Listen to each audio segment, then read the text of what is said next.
வணக்கம், இது உங்கள் சிவி சொல்லரும். எப்படி இருக்கீங்க? ஈனை பற்றின பயங்கரமான கொஞ்சம் கண்டிப்பாக வந்து முத்துவோட ரசிகர்களுக்கு செம்ம டென்ஷனான ஒரு எபிசோடாக தான் இருக்கும். ஸோ இப்போ தான் கொஞ்ச நேரத்துக்கு முன்னாடி நம்மளுடைய ராணோ எவிக்ட் செய்யப்பட்டார். என்னங்க இது ஒரு ஆச்சரியமாக இருக்குது. இந்த மாதிரி ஒரு விஷயம் நடந்ததே கிடையாது. ஓட்டிங்ஸில் வந்துட்டு அவர் வந்து 3வது பிளேஸில் இருந்தார்.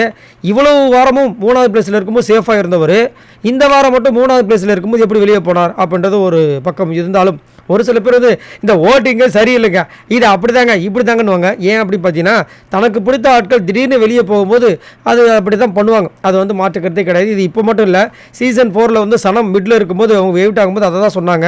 அதேமாதிரி சீசன் 5 வந்து இமானாச்சி நடுவு மிடில் நல்ல ஓட்டு வாங்கியிருக்கும் போது வெளியே போகும்போது அப்படி தான் சொன்னாங்க. அதேமாதிரி அதே சீசன் 5 தாமரை செல்வி வெளியே போகும்போது அப்படி தான் சொன்னாங்க. இது மாதிரி நிறைய சீசனில் வந்துட்டு ஓட்டு அதிகமாக வாங்கினவங்க திடீர்னு எவிக்ட் செய்யப்பட்டது நடந்து தான் இருக்குது. அப்போல்லாம் இந்த மாதிரி வந்துட்டு அந்த வெளியில் போகிறவங்களோட ரசிகர்கள் கதற நம்ம மட்டும் நடந்தா இருக்குது. ஸோ இன்றைக்கி ராணவோட அந்த விக்கெட்டு காலி, அந்த கார்டை வந்து காமிக்கிறாங்க. ஒரு வருத்தம் இருக்குது. பட் இருந்தாலும் எனக்கு ஒரு வருத்தம் எப்போ ஸ்டார்ட் ஆச்சு, இவர் வந்து இந்த வீட்டில் இருக்கிறது எனக்கு கஷ்டமாக இருக்கிறது எப்போனா, போன வாரம் விஜய் சேதுபதி ஒரு கேள்வியை கேட்டதுக்கு அப்புறமும் நான் நடிக்கிறேன்னு அவர் சொன்னார் பார்த்தீங்கன்னா, அப்போ தான் எனக்கு கடுப்பாகி போச்சு. ஏன்னா இதுக்கு முன்னாடி இருக்கவங்களாம் அவங்க யாருன்றதை உண்மையாக காமிச்சு வில்லனாக வெளியே போனாங்க. ஆனால் இவர் வில்லனா ஹீரோவா காமெடியான எதுவுமே தெரியாமல் நம்மளை ஒரு குழப்ப நிலையில் வச்சுருந்தார். அது அவரோட கேமாக இருந்தாலும் நான் நடிக்கிறேன்னு சொன்ன வார்த்தைகள் வந்து எனக்கு சுத்தமாக பிடிக்கல. அவர் யாருன்றதை இங்கே காமிக்கிறன்றது தான் பிக் பாஸில் கேமே, தாரக மந்திரமே. அதையே அவர் உடச்சி உள்ளே இருந்தால் அதுவும் கை வலிக்குதுன்னு சொல்லி கடைசியில் இப்போல்லாம் கை கட்டு இல்லாமல் தான் போகிறாரு. இதுவே வந்துட்டு நிறைய பேருக்கு ஒரு டவுட்டாக தான் இருந்துச்சு. ஏன்னா நிறைய நேரங்கள் வந்துட்டு அந்த கைக்கு போட்ட அந்த உரையை தூக்கி தலைமலை போட்டிருந்தார், கண்ணை மூடி தூங்கிட்டு இருந்தார். இந்த மாதிரி நிறைய விஷயங்கள் பண்ணிட்டு இருந்தார். பட் அடிப்பட்டதாக உண்மையாக தான் இருந்திருக்கு, அது வந்து மாற்றிக்கிறதே கிடையாது. அதே மாதிரி இவர் போகிறதுக்கு முன்னாடி ஒரு டாஸ்க் வேறு கொடுத்தாங்க.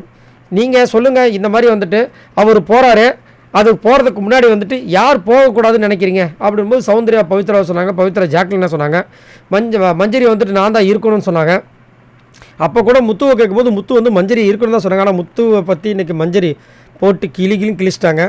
மஞ்சரி ஏன் வந்துட்டு அடுத்தது எவிக்ட் ஆக போகிறாங்கன்ற நியூஸ் இது தான். மஞ்சரி வந்துட்டு இன்னா செய்தாரே அது கூட வராது, செய் நன்றி அது கூட வராது. அதாவது ஹெல்ப் பண்ணவங்களுக்கே வந்து குத்துறது தான் அவங்களுக்கு இப்போ ஒரு பாலிசியாக வச்சுருக்காங்க. ஸோ இந்த மாதிரி வந்து எல்லோரும் சொன்னாங்க. ராணோ இருக்கணும்னு சொன்னது ஒரே ஒருத்தர் அருண் மட்டும்தான். ஏன்னா அவர் வந்து நிறைய பேருக்கு பிடிக்கல, அவர் வந்து கேம் விளையாடுறது பிடிக்கல, அவர் நடிக்கிறது பிடிக்கல. இன்றைக்கி கூட பார்த்தீங்கன்னா விஷால் கூட சண்டை போட்டார். அதுதான் உண்மையான ராணவான்னு யாருக்கும் தெரியல. இப்படி தான் வந்து போச்சு. கடைசியில் வந்து எவிக்ஷன் சொன்னதுக்கப்புறமா ஒரு ஃபைனல் ஸ்பீச் கொடுத்தாரு. இந்த மாதிரி பிக் பாஸ் கிட்டே கேட்டார், நான் போகும்போது எனக்கு வந்து ஆல் தி பெஸ்ட் சொல்லுங்கன்னு. லாஸ்ட்டாக போன 3 பேருக்கு சொல்லவே இல்லை. ஆனால் இவராக கேட்டு வாங்கினதுனால அவரும் சொன்னார். அதுக்கப்புறம் இந்த வீட்டை விட்டு வெளியே போயிட்டார். ஸோ நீங்கள் உங்களோட கருத்தை சொல்லுங்கள். ராணோ எவிக்ட் செய்யப்பட்டதை பற்றி என்ன நினைக்கிறீங்க? என்ன கேட்டிங்கன்னா, ராணோ அதிகப்படியான ஓட்டு வாங்கியிருந்தாலும் அந்த ஓட்டுக்கு பின்னாடி பிஆர் குரூப்புன்ற மாதிரி ஒரு சம்பவம் வந்துட்டு சௌந்தர்யாவுக்கு எப்படி போயிட்டுருக்கோ அதேமாதிரி இவர்கிட்டையுமே அந்த விஷயங்கள் இருக்குது. அது மாற்றுக்கிறதே கிடையாது. அது ஒரு காரணமாக இல்லை, இவர் வந்து போன வாரம் வந்துட்டு விஜய் சேதுபதி கிட்ட வந்துட்டு அப்படியே சொன்னார், ஆமாம் நான் நடிச்சிட்டு இருக்கேன் சார், இது என்னோடய கேரக்டர் இல்லைன்னு சொன்னார் பாருங்க. இது ஒரு காரணமாக அப்படின்றது தெரியல. அதேமாதிரி உள்ளே இருக்கிற எந்த ஹவுஸ்மேட்ஸ்க்குமே அவர் வந்து பிடிக்கவும் இல்லை. இதை பற்றி என்ன நினைக்கிறீங்கிறத மறக்காமல் கமெண்ட்ஸ் பண்ணுங்கள். பாய் நண்பர்களே.